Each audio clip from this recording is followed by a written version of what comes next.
Part 3 Treasure Island My Shore Adventure. Chapter 13 How My Shore Adventure Began. The Hispaniola arrives and Jim dreads setting foot on the island. He volunteers for the boat manned by Long John Silver. Silver helps steersman navigate the waters and extremely case ease. The crew becomes increasingly hostile, emitting an air of mutiny. However, Silver maintained an anxious but willing and civil face, which counterbalanced the surly crew. The captain, in an attempt to allay tension, lets the men have a recreational afternoon on the island. As the captain goes below, the men gather around Silver, who is clearly the real leader of the rebellious crew. Silver takes 13 men ashore, leaving 6 men on the board with the captain. Jim decided to go ashore as well, as since his boat is tighter and better manned. He darts ahead of Silver and the rest of the crew. He hears Silver shouting after Jim, Jim, Jim. Chapter 14 The First Blow.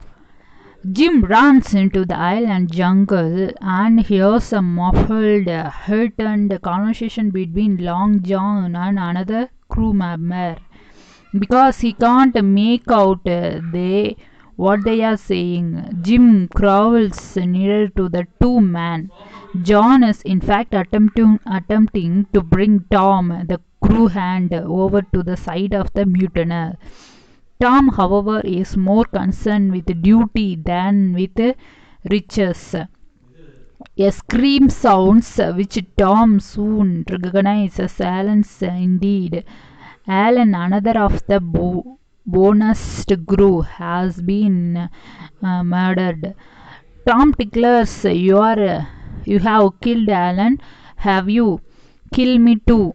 But he defies you. Long John obliges and kills him with great violence. Jim, recalling that he might be next, run for his life. Chapter 15 The Man of the Island. Jim sees a man, bear, monkey-like figure in front of him, hears the pirates behind him, and considers the two dangers, the known and the unknown. He surprises the wild man might be cannibal.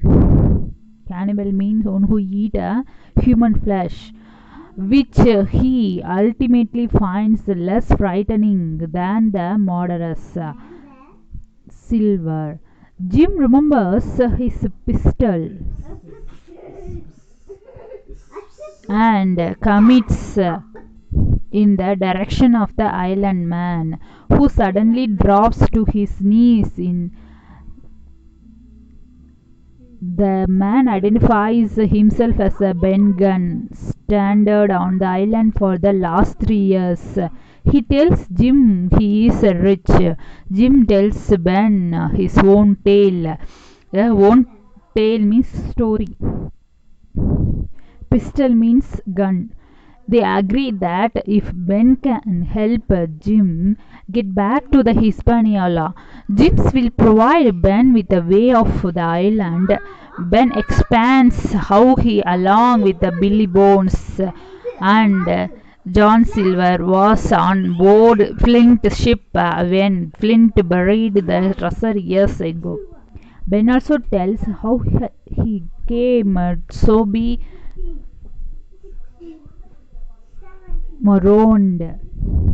Jim hears a cannon blast, realizes the fight has begun, and soon discovers that the Union Jack has been raised on the hand. Part 4 Stockade.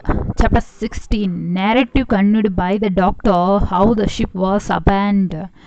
At the point when the mutineer and Jim leave the Hispaniola for above, the doctor takes over the narration. The doctor, hearing that Jim had left the Hispaniola, does not doubt Jim's honesty, but is worried about his safety. Hunter and the doctor go ashore in a jolly boat.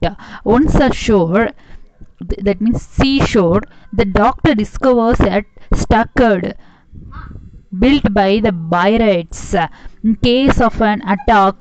He hears gunfire, a stream, and fears Jim has been shot. The doctor and the hunter speed back to the Hispaniola where the captain and the squire are shaken by the scream. After arming themselves, the doctor threatens to kill anyone on the board who signals to the mutineers above. Mutineers is nothing but a sea pirates. The doctor and his men load the jolly boat with provision and arms, then once again make for the shore. The doctor notes that though the mutineers have advantages in numbers, their side has an advantage in arms. The captain convinces Gray, one of the mutineers, to join the honest man. Chapter 18. Narrative continued by the doctor. End of the first day's fighting. Both the captain's men and Silver's men race to the captain's provision store. The captain gives the squire his gun and the doctor gives Gray his cutlass. The men are well prepared, so when they see the mutineer emerge from the thicket, four of them shoot. They kill one mutineer and send the rest back into the woods. This rejoice too soon, however, became a reluctantly bullet kills Tom Redruth. The captain buries himself with tearing out his pockets, mounting a flock up a makeshift suggest placing another flock over Tom's body. After several shoots head their way, the doctor suggests that flock provides the mutineer with a target and they should take it down. The captain refuses. The men observes that each mutineer has a musket. They hear someone hailing them. It is Jim Hawkins. Chapter 19. Narrative resumed by Jim Hawkins. The prison in the stockade. Gunn ascertains that since the flock flown above the stockade is not the Jolly Roger, the captain's men must be inside. Ben tells Jim so strive the squire on the doctor as he would like so make a preposition. Both Ben and Jim scatters in opposite direction when a cannonball lands near them.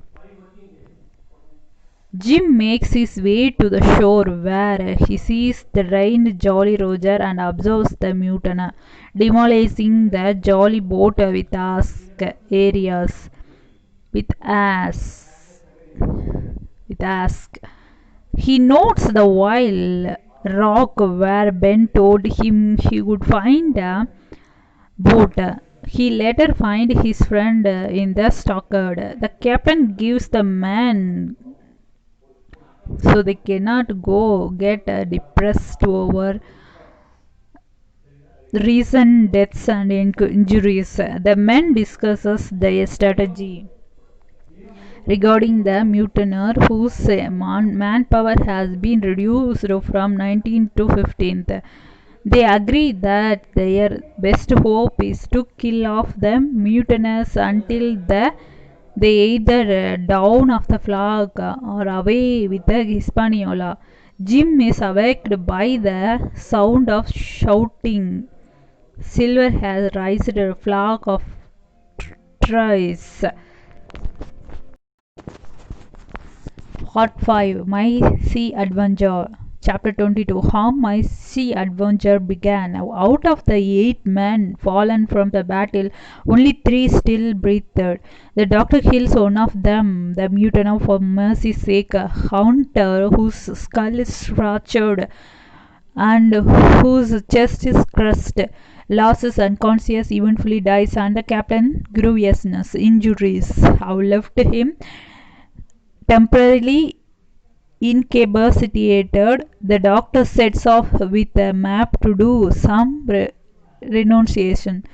While Gray thinks the doctor is crazy for leaving them, Jim is envious. He imagines the doctor lingering in the pleasant side of the woods, as opposed to sophisticating in the overheated stockade amidst blood and dead bodies. Jim decided to follow the doctor's lead and sets to find Ben Gunn's boat, leaving only 2 able men, Gray and Squire, to guard the house. As Jim makes his way along the beach, he hears an awful scream, which he recognizes as the parrot. Captain Flint, having found and boarded Gunn's small boat, he decided on rowing out to the Hispaniola, cutting the ship adrift and giving it up to the sea's strong tides. Pieces of 8. Jim shoulders and thereby breaks his skin away from the dodger. After cleaning his wound, he addresses the body of the Borean, toasted in overboard. Jim leaves the Hispaniola and looks forward to seeing the faithful man at the stockade.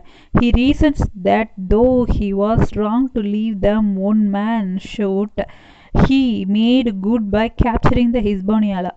With the moonlight to guide him, Jim carefully makes his way towards the immense fire, very unlike the smaller fire the man need to make. Though relieved to hear his friend snoring peacefully, Jim considered how poorly they keep watch. He sneaks into the cabin where Long John Silver captures him. The black spot again. Through a loophole, Jim spots the buccaneers talking. They stoop to examine a book. When the buccaneers return, they hand Silver a back spot cut from a Bible. Silver mocks Dick, the pirate who has a Bible with him.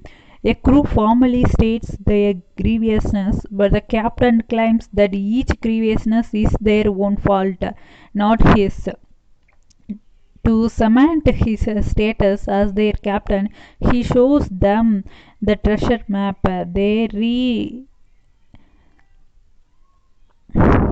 redirect Silver as the man sleeps. Jim wonders how Silver will manage to keep the mutiny under control while pursuing the treasure. The treasure hunt. Flint's pointer. Captain Flint.